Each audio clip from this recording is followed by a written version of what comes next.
Halo Sobat Radiologi, kembali lagi dengan section video pembelajaran yang kali ini akan membahas tentang modalitas radiologi apa saja yang digunakan pada urologi. Perkenalkan, saya Jauza dan pembimbing saya Prof. Dr. Yuyun Yueniwati.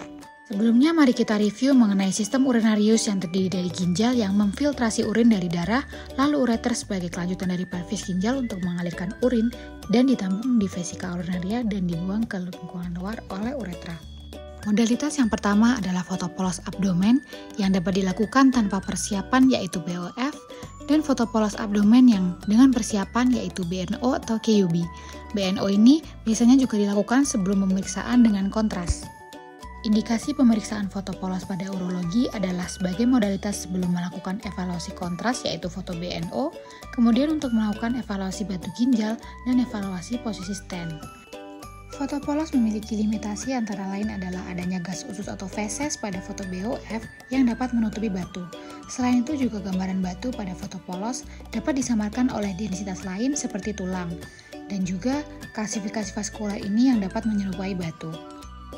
Modalitas selanjutnya adalah intravenous urography atau IVU yang dilakukan untuk menilai fungsi urinarius dengan cara memasukkan kontras secara intravena dan dievaluasi pada beberapa waktu seperti di gambar, yaitu 5 menit untuk mengevaluasi ginjal, 10 hingga 15 menit untuk evaluasi pelvis hingga ureter, dan 30 menit untuk mengevaluasi bladder atau kandung kemih. Indikasi dilakukan IVU adalah untuk evaluasi fungsi urinarius, struktur ureter, dan mengevaluasi adanya obstruksi batu ginjal. Sedangkan kontraindikasinya adalah pada pasien dengan gagal ginjal kronis dengan IGFR kurang dari 30, pasien alergi terhadap kontras, dan pada pasien dehidrasi berat. Modalitas kontras selanjutnya adalah anterograde dan retrograde pyelography. Kedua modalitas ini diindikasikan untuk evaluasi obstruksi saluran kemih atas, mengidentifikasi lokasi dan sifat dari batu ginjal dan ureter, dan juga jika akan dilakukan intervensi bedah atau prosedur lain pada sistem kemih. Sedangkan kontraindikasinya adalah jika ada alergi kontras, gagal ginjal kronis, dan jika pasien mengalami infeksi sistemik aktif. Perbedaan kedua modalitas ini ialah jalur masukkan kontrasnya. Pada anterograde pyelography, kontras dimasukkan melalui ginjal, sedangkan pada retrograde pyelography dimasukkan melalui uretra. Masih dengan modalitas kontras yaitu sistografi untuk mengevaluasi abnormalitas bladder yang dilakukan dengan memasukkan kontras melalui kateter uretra. Kemudian ada uretografi dilakukan untuk mengevaluasi abnormalitas pada jalur uretra misalkan adanya struktur atau batu. Kontras dimasukkan melalui kateter yang dimasukkan melalui distal penis. Modalitas selanjutnya adalah USG atau ultrasonografi yang dilakukan dengan tidak menggunakan energi radiasi, namun mengandalkan energi suara ultrasound untuk pemeriksaannya. USG pada urologi dapat digunakan untuk mengevaluasi struktur ginjal, vesika urinaria, dan mengevaluasi adanya batu. Unggulan USG yaitu tidak ada radiasi, tidak invasif, dapat memeriksa secara real time, dan mudah untuk memobilisasinya sehingga dapat dilakukan secara bedside terhadap pasien. USG dapat menggambarkan secara detail struktur ginjal, dapat melihat adanya batu dan bisa dibedakan dari kista. Batu pada USG digambarkan dengan posterior acoustic shadow. Selain itu, USG juga dapat mengevaluasi hidronefrosis, dapat mengukur volume urin pada vesika urinaria, serta dapat juga sebagai guide untuk insersi kateter suprapubik. Sedangkan limitasi pada USG ini adalah operator dependent dan lapang pandangnya yang terbatas.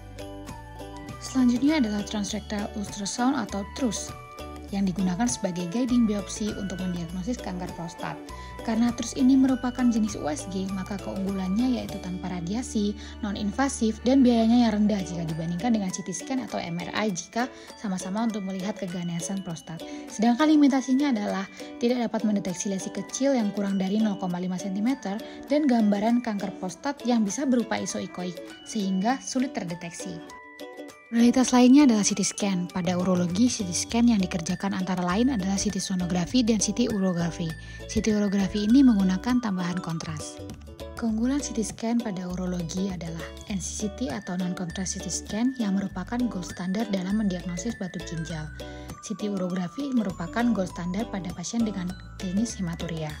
Keunggulan lain CT scan jika dibandingkan dengan foto polos atau USG adalah kita dapat melihat organ lain di sekitar sistem urinarius juga, sehingga jika adanya kecurigaan metastasis dari keganasan, maka kita dapat mengevaluasi juga. CT scan juga sensitif dan spesifik untuk mendeteksi massa. Selain itu, CT scan juga prosedurnya lebih cepat jika dibandingkan dengan IVU dan dapat dilakukan tanpa persiapan. Sedangkan kekurangannya adalah CT scan menggunakan radiasi dan dapat menimbulkan alergi pada CT scan dengan kontras. Modalitas terakhir yang dijelaskan pada video pembelajaran ini adalah MRI. Keunggulan MRI adalah baik untuk mengevaluasi dan diferensiasi jaringan lunak atau soft tissue, sehingga MRI digunakan untuk evaluasi dan staging keganasan misalkan pada kanker prostat, kanker ginjal, dan massa di adrenal. Kemudian keunggulan lainnya adalah tanpa radiasi karena menggunakan magnet, dan bisa menjadi modalitas pilihan untuk pasien gagal ginjal dan ibu hamil. Kekurangan MRI adalah biayanya yang mahal, durasi pemeriksaan yang relatif lama, dan keterbatasan pada pasien dengan riwayat pemasangan device logam seperti pacemaker dan pada pasien dengan klaustrofobia. Nah, itulah pembahasan modalitas-modalitas apa saja yang digunakan pada urologi. Sekian video kali ini, semoga bermanfaat dan terima kasih.